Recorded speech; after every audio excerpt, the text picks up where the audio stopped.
Welcome to the TriTel Patents Workshop, what you need to know about IP. Welcome back, everybody. In our first episode, we spoke about how a patent covers an invention. And a patent is a way that you can stop other people from copying or using your invention. That sounds pretty straightforward, right? But it's really not, because we have to understand legally what we mean when we say an invention.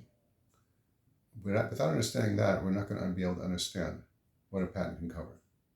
So today's talk is going to be a little bit more technical than last talk, but it's really important for you to understand this. So many folks, when they think of an invention, what do they think of? They think of some nifty new device.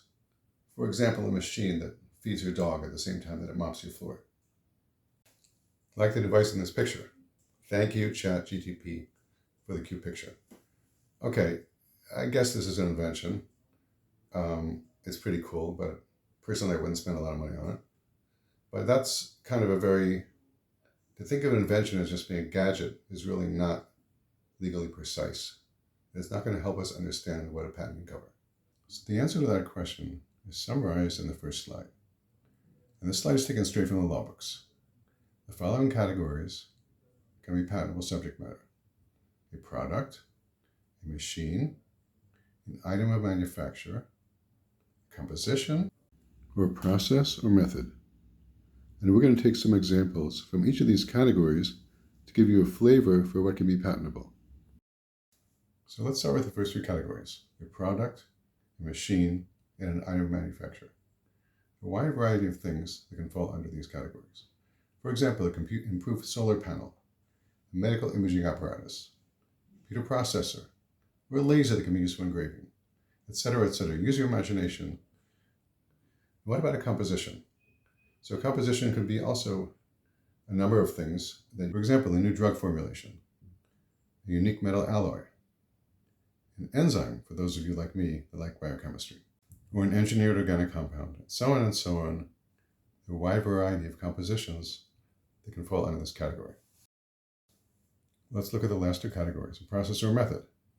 Examples could be a method of extracting gold from ore, a way of coating a computer chip, a synthetic chemical method, a way of making turbine blades, and a method of extracting sulfur from fossil fuels, etc. Now, we can't talk about methods without mentioning therapeutic methods. Patenting therapeutic methods is actually a very big topic in patent law.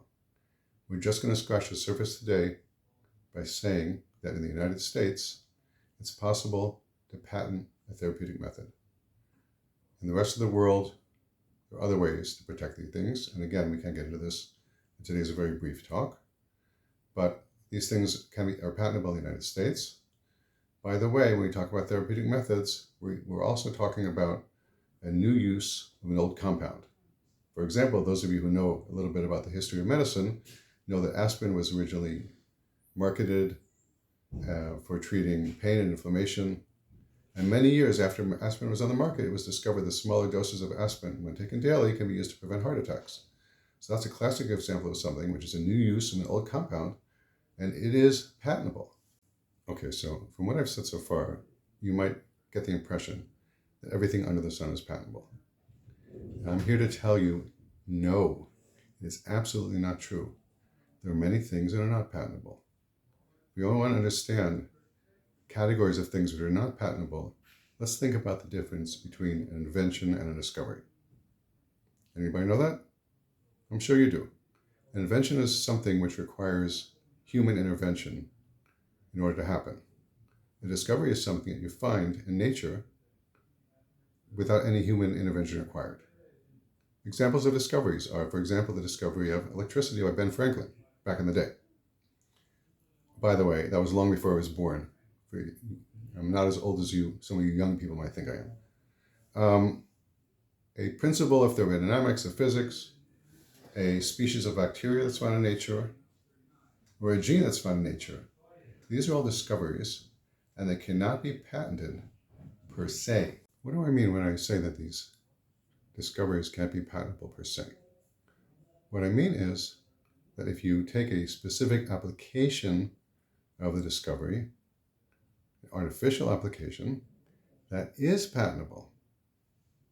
For example, you use electricity to create a light bulb. The electricity is not patentable per se, the light bulb is patentable.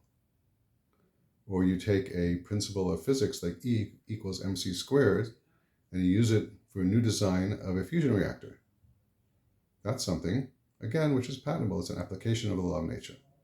A third example is you take a bacteria, even a naturally occurring bacteria, and use it to clean up an oil spill.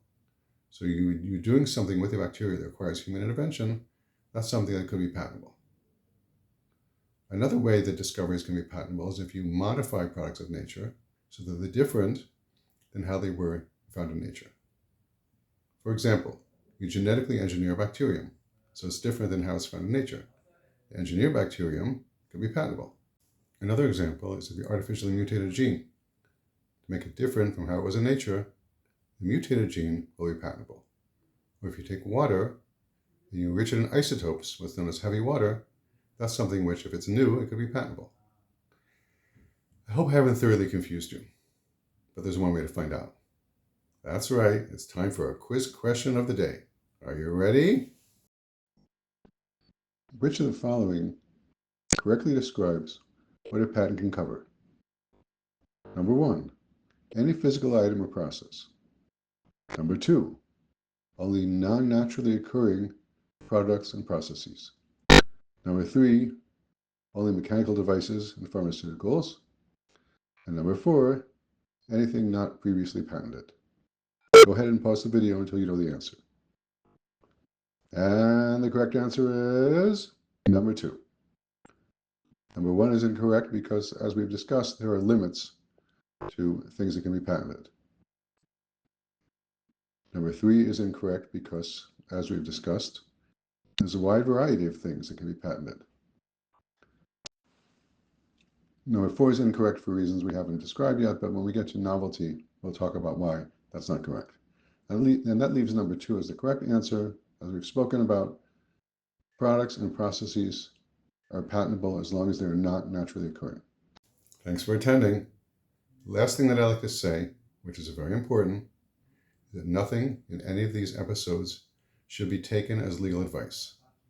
Please speak to a competent patent professional to get proper legal advice. Have a good day.